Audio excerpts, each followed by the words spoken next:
За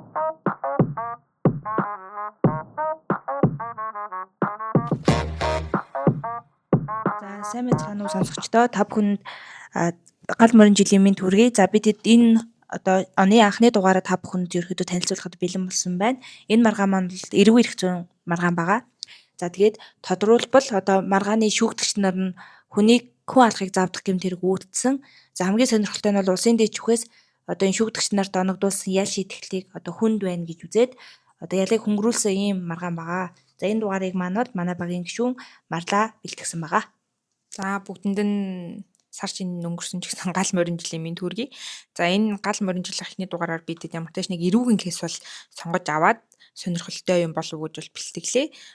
Ер нь бол яг уу одоо хэргийн зүйлчлийн хувьд бол 3 шатны шүүх бол одоо ялгаа дээр шийдсэн зүйлчлийн маргаантай кейс бол биш.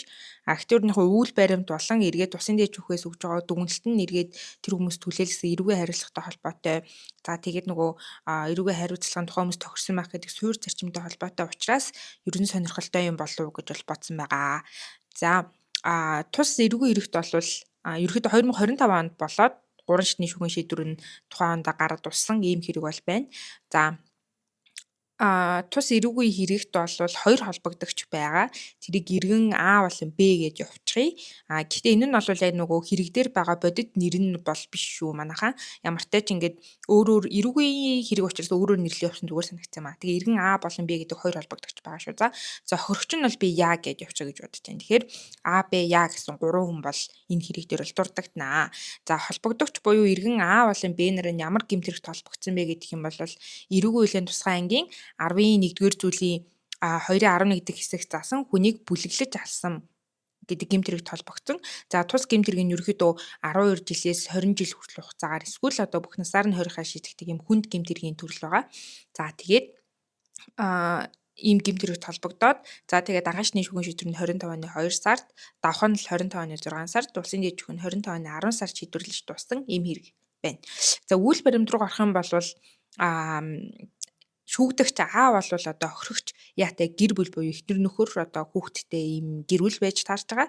За тэнгүүт эхнэр А бол Б гэдэг хүнтэй одоо гэр бүлээс гадуур харилцаатай бас болж таарч байгаа. За тэнгүүт улмаар гадуур харилцаатай Б нь бол нөгөө А одоо нөхрөөсөө салаад өөртөө нийлхийг санал болгодог ч юм уу тий. Ер нь бол яг уу энэ гэмт хэргийг одоо хэргийн материалтай танилцаагүй ч гэсэн шүүгтнийх нь шийдвэрийг унших явцад айгүй олон нөгөө эрүүгийн өргөч нь мэдүүлгүүдийг оруулчихсан байдаг. Тэнгүүд яг энэ хоёрын гэр бүлээс гадуурх харилцаанаас олон жил үргэлжилсэн юм шиг байгаа юм. За тэнгүүд А бол одоо нөхрөөсөө салдгүй ягаад тэгэхээр одоо нөхрөөсөө салах юм бол одоо энэ нутаг усанд одоо муу нэртэй олон нэр хүнд яана гэдэг чинь тий одоо типикал тийм шалтгаанууд хэлээд ерөнхийдөө шууд бэтэй нийлхийг бол зөвшөөрдөггүй. Гэхдээ одоо харилцаа нь үргэлжилсээр байдаг. За тэнгүүд А бол ямар төлөвлөгөө гаргадаг гэх юм бол за нөхрөөгөө би ер нь алаад зохицуулаад тэгээд бэтэй нийлээ гэдэг ийм төлөвлөгөө бас гаргадаг байх нэ. За улмаар яадаг гэх юм бол одоо шүүгдэгч А нь бол гэртээ 2024 оны 9-р сарын 6-ны өдөр нөхөр одоо яагийнхаа ундаанд нь хулганы шингээ ор хийж уулгадаг. За мөн 9 сарын 7-ны өдрөнд буюу маргааш нь уужстай архинд нь хүнсний зориултаа уг сус гэж бол тэгэхэд уулгадаг юм байна. За үүний улмаас яа бол имлэг явдаг байгаа. За үнийг ардаас нь дэлгэрүүлээ те. Имлэг явдаг. За тэгээ имлэгт байх хугацаанд нь мөн нөгөө иргэн Б Ад юугаас санал болгодог гэх юм бол одоо хийлгэж байгаа тариа буюу шингэнд нь дахиад уг сус ихийг зөвлөөд одоо нэг мөр ингэж явуулахыг санал болгоод иймэрхүү одоо үйл баримтууд бол болдог байх нэ. За тэнгүүт яг нөгөө нэг одоо уг сус хулганы хор зэрэг уусны улмаас охирогч яа бол гинт одоо хамраас нэг хэмжээний тус гараад тэгээ имлэг яваад тэндээ өөр нь наадулчихгүй имлэгийн тусламж аваад ер нь бол амьд үлдсэн гэх юм уу? Амьдс нь бол охироогүй ийм үйл баримттай юм байна. За тэнгууд яг нөгөө нэг одоо миний ойлгож байгаагаар шууд имлэгт очингууд одоо шинжилгээнийсэн ч юм уу энэ хүний одоо шинж тэмдэгсэн ч юм уу энэ бол одоо хулганы хор байна мэн ч юм уу гэж мэдэх бол ер нь угаасаа боломжгүй байх.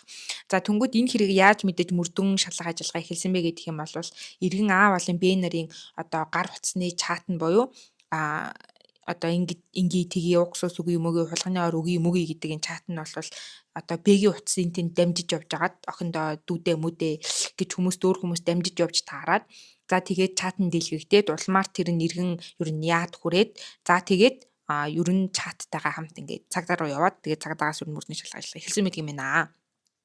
За түнгүүт яг одоо иргэн Б энд холбогдож байгаа нь нэгт одоо Атай ингэж харилцаж ярилцаж тохиролцсон байдгийн. Тэрнээс гадна яг тэр нөгөө уух сус хулганы хор зэрэг зүйлсийг болвол иргэн Б нь Ад авчиж өгсөн байдгийн байна.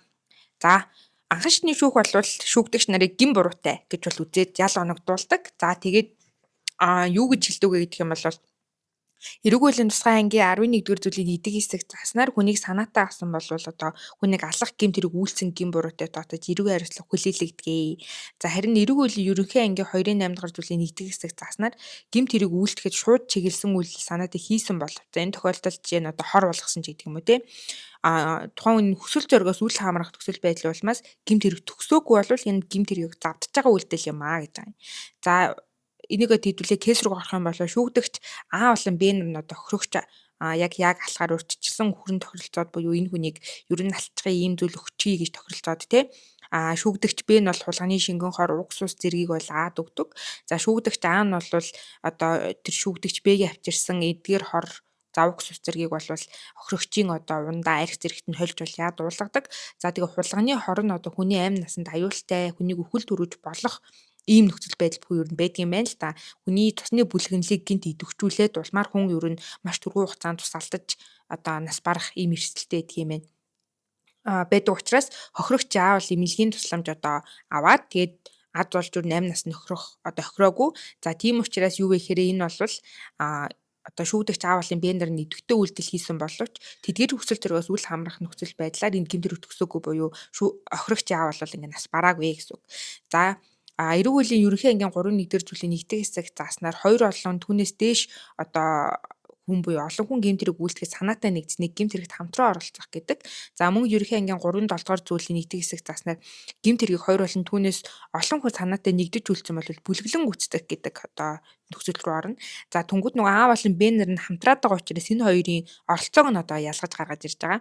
За шүүдэгч А бол одоо охирогч Агийн эхнэр түүнийг ална гэдэг одоо энэ санаачлагыг анх гаргаад ерөнхийдөө зохион байгуулах шинжтэйгээр оролцож байгаа учраас эрүүг үеийн ерөнхий анги заснаад өрн гүйцэтгэгч гэдэг одоо ийм одоо үүрэгтэй байсан юм байна гэж бодож байгаа. За шүүдэгч Б-гийн хувьд бол одоо Атай гэрлэн хамт амьдрахаар одоо урьдчилан амлаж байгаа. За тэгээд Ад хор уух зүйлсийг авчиж өгч байгаа буюу дэмжлэг үзүүлж байгааг нь харахад бол хамжигч гэдэг ийм оролцоотой байсан юм байна гэж үзэж байгаа. Ийхүү ялгаж байгаагийн яг гол шалтгаан гэх юм бол энэ хоёр хүмүүст одоо тохирсон ялыг нь оногдуулах те эрүүгийн хариуцлагыг зөв ногдуулахад илүү чиглэсэн зорилготой бол байгаа. За тэгэх юм одоо дүгнэх юм бол шүүдэгч А бол хүнийг алхаар завцсан гин зэрэгт бол гүйцэтгэгч болсон юм байна. За шүүгдэгч Б бол хамжигчаар оролцсон юм байна гэж үзэн гэсэн үг. За тэгээ шүүхээс мөн энэ гэмтрийн улмаас охирогчдод одоо учирсан хор уршигын талаар бол дүгнэлт хийдэг. За энэ нь бол мэдээ шүүгдэгч нарт эргээд хариуцлага хүлээлгэхэд те чухал ач холбогдолтой гэсэн үг. За шүүдэгч нарын гин буруутай үйлдэл улмаас бол хүний эрүүл мэндэд учирсан хохирлын зэрэг тогтоох журам заасан хохирлын зэрэг хохирогч Ад бол тогтоогдоогүй буюу одоо нөгөө хүн эрүүл мэндэнд хүн тохирол учирсан хөнгөвтэй ч юм уу тохирол учирсан гэж бол тогтоогдоогүй. За гэхдээ хохирогчийн амь насанд эрсдэл бүхэн нөхцөл байдал үүсэж эмнэлгийн тусламж үйлчилгээ авсан байна. За тийм охирогчны сэтгэл санааны охирлыг нь бол тогтоох шаардлагатай гээд ийм хоёр тустай бол зарлалыг гаргаж шүүгдэгч нараас тэнцүү гаргуулж байгаа юм. За эмнэлгийн үйлчилгээнд бол бодит зардал гарсан 2 сая 400 орчим мөнгө төгрөг гарсан юм байна л да. Үүнээс мөрдийн шалгах ажиллагааны явдал шүүгдэгч нар бол охирогчид сая төгрөг өгсөн байдаг юм байна. За тэгээ үлдэгдэл дүнг тэгэхээр 2 ууж гаргуулж байгаа гэсэн үг. За сэтгэл санааны охирлын хувьд бол нөгөө аргачлалын дагуу тооцож байгаа. За шинжээчийн дүгнэлтээр бол охирогчийн хувьд сэтгэл санааны 3 дугаар зэргийн одоо охирол учирсан юм байна гэж аргачлалын дагуу тооцсон байдаг юм байна.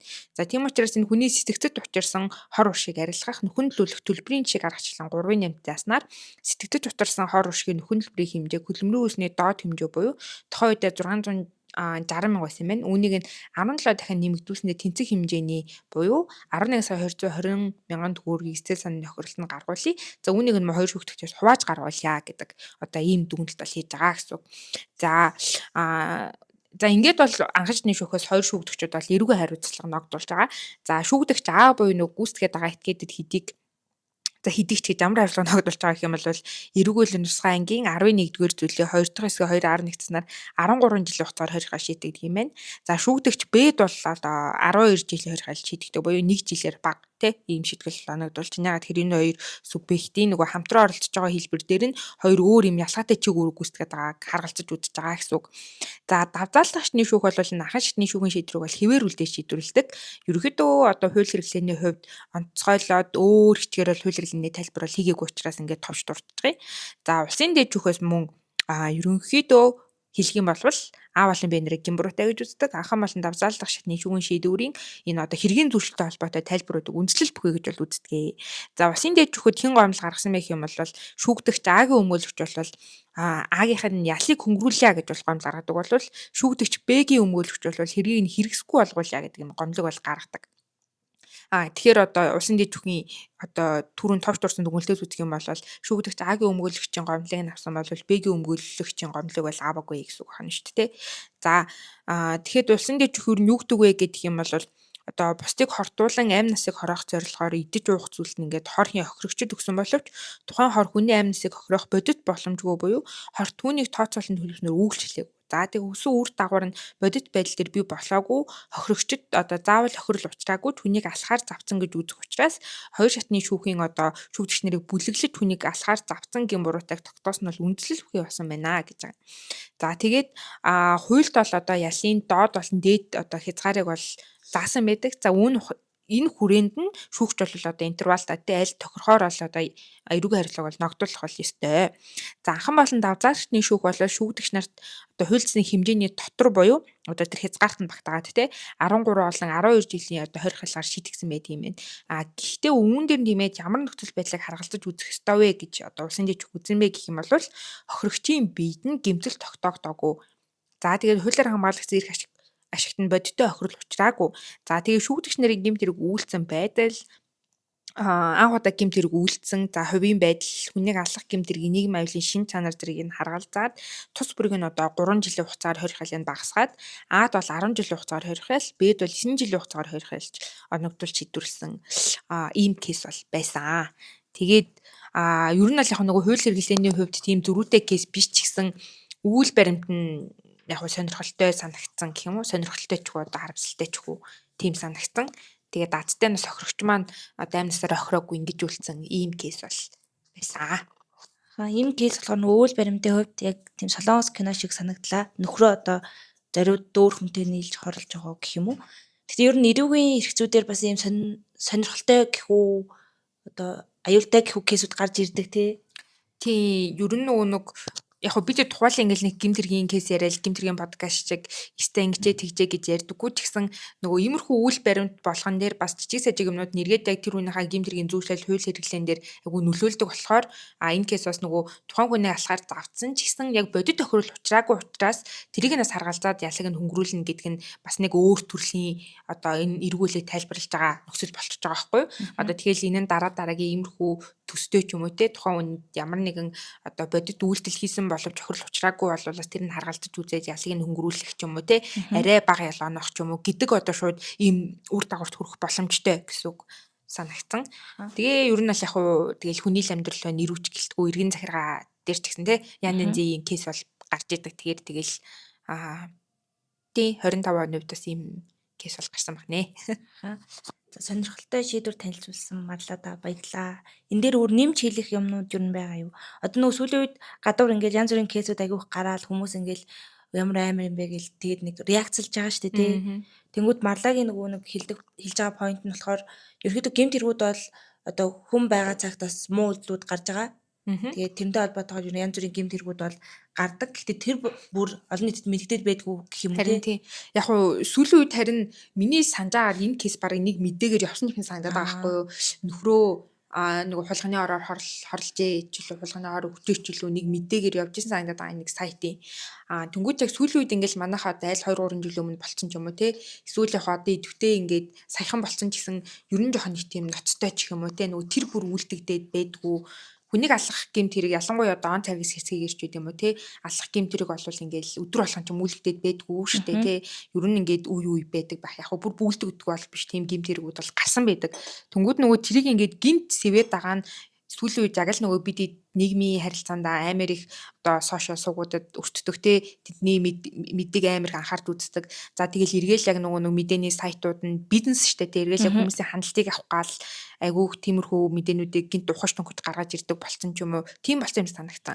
Түүнээс бол нэг сүүлийн үед нэг амар сонь гэмт хэрэг гинт үлддэг байгаа бол биш те. Тэнгүүт одоо бид нэр хичээл дээр ярих гэсэн бас л амар хэрэгүүд 2000 оны ихээр 90-ад оноор ингээл 80-ад онд монд те ингээл угасаал тэр үед одоо хүн байсан болохоор ингээл гимтэрэ гарч л байсан янз бүрийн эргүүд гардаг байсан юм шиг надад санагддаг шүү дээ.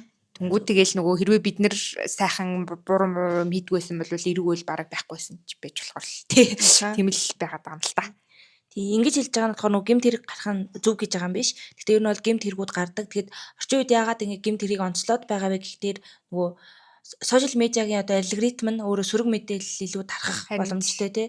Тэгээ сөрөг байх тусмаа тухайн мэдээлэл хэрийг их одоо олж авч татчих юм уу тий. Хүмүүс хэрийг хандж ийн гэдгээ шалтгаалаад дараагийн хүмүүстэй түгээл явуулчих. Илүү тийм арилжааны ч юм уу ер нь жоохон бас зорилго нь өөр болоод ийм гэмт хэрэгүүдийн мэдээлэл илүү тархдаг болсон гэдгийг бас нэг харгалзах хэрэгтэй юм болов. Тий. Тэгээ хууль зүйн агуулгаараа бол айгүй сонирхолтой маргаам байна уу. Нөгөө хүн гэмт хэрэг үйлдсэн гээл одоо тэр хүн хар бараан биш. Тэр хүн гэмт хэрэг үйлдсэн болвол ял шийтгэлэн ч гэсэн гэмт хэрэгтэн тохирсон байх ёстой тий. Гэмт хэрэг үйлдсэн бол хамгийн хүнд ялыг аваад явах ёстой биш. Яг тохирсон байх ёстой гэдэг зарчмын шийдвэрээс л харагдаж байна та. Тэгээд тэрнээс гадна яг одоо жишээлбэл энэ хүн хэдийгээр нас араагүй эрүүл мэндийн тохирол учраагүй байна ч гэсэн хоёр шүүгдэгч болвол яг үйлдэлсэн үйлдэлтэй хариуцлага хүлээж байгаа байхгүй тий. Энэ хүнийг алхаар завцсан гэдэг чинь бас ер нь маш том буруу үйлдэл бас болно шүү дээ тий. Тэгэхээр тэр хэмжээний яг одоо шийтгэл бол хүлээгээд гарч байгаа. Түнгүүд яг бас миний бас нэг санаа нь нөгөө иргэдэд олох эрх зүйн боловсролоос айгу сайжруулах хэрэгтэй ах тий одоо хүн ол хийсэн үйлдэлтэй хариуцлага хүлээн шүү. Эргүүлэр хичээсэн зөрчлөөлөөр те ядаж нөгөө нус нулимсаа энэ таяхта уул нь бол манайхтын зөрчлөөлөөр торох гэдэг ч те тэргээ яг торгохгүй ч гэсэн тэгэл одоо замын үйлг нь айл уулын дөрмөө зөрчил торголно ч гэдэг юм уу те тэр үйлдэлүүд чин байгаа учраас хариуцлага хүлээж байгаа шүү. Гарахгүй бол хүлээхгүй шүү те. Тийм боловсрлоо сайжруулад нэг тийм суур юмыг бас хүүхдүүдтэй ойлгуулж болно хэлэх хэрэгтэй бах те. Тэгээд одоо эрүүгийн эрх зүйдэр яг ингээд ял шийтгэл дээр гарч ирдэг нэг айгүй том зөрүүтэй юм нь юу гэхэлээ тухайн гэмт хэргийг үлдэхдээ санаатаа үйлчлэн үү болгоомжгүй үйлчлэн үү гэдэг юу гэдэг те. Санаатаа үйлдсэн гэмт хэргийг оногдуулах ял шийтгэл нь бол харьцангуй өндөр байдаг бол болгоомжгүй үйлдэлсэн гэмт хэрэг бол харьцангуй одоо ял шийтгэл нь санаатаа гэмт хэрэгээс бага байдаг тий. Тийм одоо нөгөө сэтгцтэй хэр хандж ийн гэдгээс те. Жишээлбэл би хүнийг алах нь гэмт хэрэг гэж бодоогүй штэ хүнийг алсан гэсэн даавал хариуцлага хүлээнэ л гэсэн үг байхгүй те. Тийм тайлбар бол бас байж болохгүй юм уу? Энэ маргаам энэ хэрэг болохоор яг нэг санаатай гэмт хэргийн бас төгс хэлбэр байна л да. Үнэхээр хорлуулъя. Төлөвлөгөөд те нийлээд хамтарч ажиллаж байгаа учраас. Тийм. За тэгвэл энэ удаагийн дугаараа ингээд өндөрлөх үү? Тэгээд за анхаарал хандсан үед баярлалаа. Тэгээд гал морин жил нь сайн сайхан бүхний хүсэн юу та бүхэндээ. За баяртай.